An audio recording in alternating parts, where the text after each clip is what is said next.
Hello दोस्तों, BY के book summary में आपका स्वागत है। मैं हूं अमीन। यहाँ हम दुनिया के सबसे बड़े लीजेंड्स की इंस्पायरिंग जर्नी, उनका मेंटल वार और एम्पायर बिल्डिंग के लाइव लेसन को डिकोड करते हैं। आज का टॉपिक और उनका सबसे बड़ा सीक्रेट आपके स्क्रीन पर है। चलिए शुरू करते हैं मेरे AI को होस्ट के साथ। Let's dive in. बदलाव लाना इतना मुश्किल क्यों होता है? एक ऐसा सवाल है जो हम सब कभी ना कभी खुद से जरूर पूछते हैं। आज हम इसी के पीछे के मनोविज्ञान को समझने जा रहे हैं। सोच कर देखिए, ये अनुभव हम सभी के लिए कितने आम है।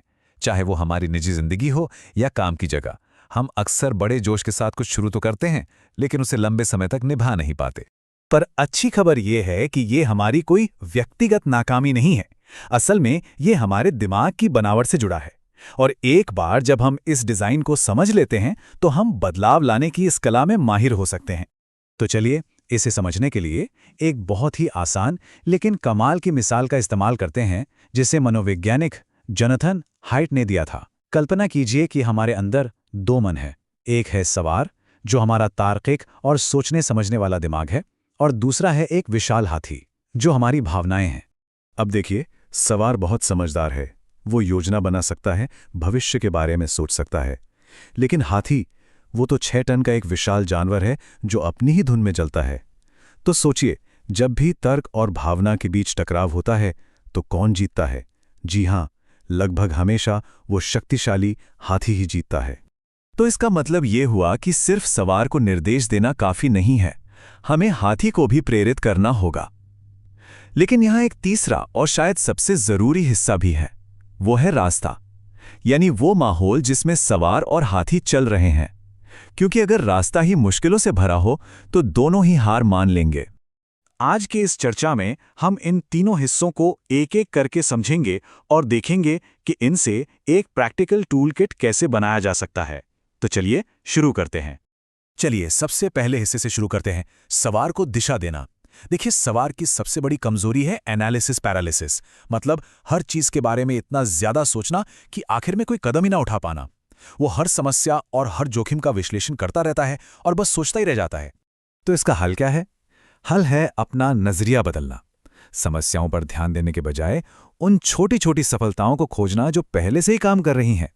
इन्हें ही ब्राइट स्पॉट्स कहा जाता है, यानी वो चीजें जो सही हो रही हैं, भले ही छोटे पैमाने पर ही क्यों ना हो।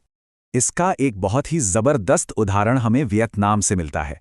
1990 के दशक में वहां बच्चों में कुपोषण एक बहुत बड़ी समस्या थी।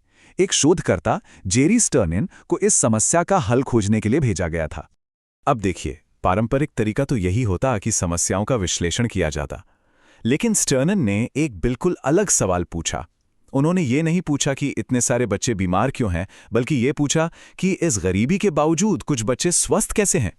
उन्होंने उन ब्राइट स्पॉट्स को खोजा, और नतीजा हैरान कर देने वाला था। उन्होंने पाया कि इन स्वस्थ बच्चों की माताएं उन्हें दिन में 2 बड़े भोजन की जगह 4 बार थोड़ा थोड़ा खाना खिला रही थी। बस इतनी सी बात। यह एक बहुत ही सरल व्यवहार था, और जब इस एक ब्राइट स्पॉट को पूरे समुदाय में फैलाया गया तो सिर्फ 6 महीनों के अंदर कुपोषण में 65% की कमी आ गई। यह है सही सवाल पूछने की ताकत। अब बात करते हैं हाथी की।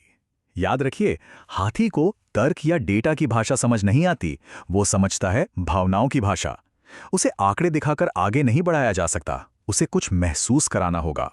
हाथी को प्रेरित करने का एक सबसे अच्छा तरीका है बदलाव को छोटा कर देना। जब कोई लक्ष्य एक विशाल पहाड़ जैसा लगता है तो हाथी हिलने से भी इनकार कर देता है। लेकिन जब हम उस पहाड़ को छोटे छोटे कदमों में तोड़ देते हैं तो हर कदम पर प्रगति का एहसास होता है, और यही एहसास हाथी को आगे बढ़ाता है। दूसरी कमाल की टेक्निक है पहचान से अपील करना। हम सब अपनी पहचान के हिसाब से काम करना पसंद करते हैं। एक स्टडी में पाया गया कि लोगों से ये कहने के बजाय कि वोट दें, ये कहना ज्यादा असरदार था कि एक जिम्मेदार नागरिक बने। जब हम खुद को एक खास तरह का इंसान मानते हैं तो हम वैसा ही व्यवहार भी करते हैं। और अब आते हैं सबसे अहम हिस्से पर, यानी कि रास्ता। हम अक्सर सोचते हैं कि बदलाव के लिए बस विल पावर यानी इच्छा शक्ति चाहिए, लेकिन सच तो ये है कि हमारा माहौल हमारी इच्छा शक्ति से कहीं ज्यादा ताकतवर है। इसे समझने के लिए चलिए एक बहुत मशहूर प्रयोग को देखते हैं। फिल्म देखने वालों को बासी यानी बिल्कुल भी स्वादिष्ट न लगने वाला पॉपकॉर्न दिया गया। फर्क सिर्फ इतना था कि कुछ लोगों को मीडियम साइज की बाल्टी मिली और कुछ को बड़ी। नतीजा सच में चौंकाने वाला था। जिनके पास बड़ी बाल्टी थी उन्होंने 53% ज्यादा पॉपकॉर्न खाया, भले ही उन्हें वो पसंद भी नहीं आ रहा था। इससे यह साबित होता है कि उनका व्यवहार उनकी भूख या पसंद से नहीं बल्कि सिर्फ बाल्टी के साइज से तय हो रहा था। सिचुएशन ने उनके व्यवहार को कंट्रोल किया और उन्हें इसका एहसास तक नहीं हुआ। तो यहां से सबक क्या मिलता है? बहुत सीधा सा सबक है। अगर व्यवहार बदलना है तो इंसान को बदलने की कोशिश करने से बेहतर है कि रास्ते को यानी माहौल को बदल दिया जाए। अच्छी आदतों को अपनाना आसान बना दें और बुरी आदतों को मुश्किल। ये सिर्फ विल पावर पर निर्भर रहने से कई ज्यादा असरदार है। तो चलिए, अब तक हमने जो कुछ भी सीखा है उसे एक आसान और प्रैक्टिकल टूल किट में समेट लेते हैं। तो देखिए, किसी भी सफल बदलाव के लिए इन तीनों का एक साथ काम करना जरूरी है। सवार को एक साफ दिशा दें, मतलब ब्राइट स्पॉट्स खोजकर। हाथी को प्रेरित करें, मतलब भावनाओं से जुड़कर और बदलाव को छोटा बनाकर। और सबसे जरूरी, रास्ते को आसान बनाएं, यानी माहौल को बदलें। और आखिर में इस एक शक्तिशाली विचार को हमेशा याद रखिए। अगर बदलाव मुश्किल लग रहा है तो शायद समस्या लोगों में नहीं बल्कि हालात में है। और सबसे अच्छी बात क्या है कि हालात को बदला जा सकता है। हालात बदलिए और नतीजे खुद। दोस्तों, ये था आज का पूरा निचोड़। बीयूआई के बुक समरी के इस ग्रोथ गिफ्ट यानी इस इन्फोग्राफिक का स्क्रीनशॉट जरूर ले लीजिए ताकि ये लेसन आपके लाइफ में काम आ सके। अगर आप भी हर रोज लीजेंड से सीखना चाहते हैं तो इस कम्युनिटी का हिस्सा बनिए। मैं हूं अमीन। हमेशा याद रखिए, रीड मोर थिंक डीपर। अगली वीडियो किस पर होनी चाहिए कमेंट में जरूर बताएं। मिलते हैं अगले एपिसोड में।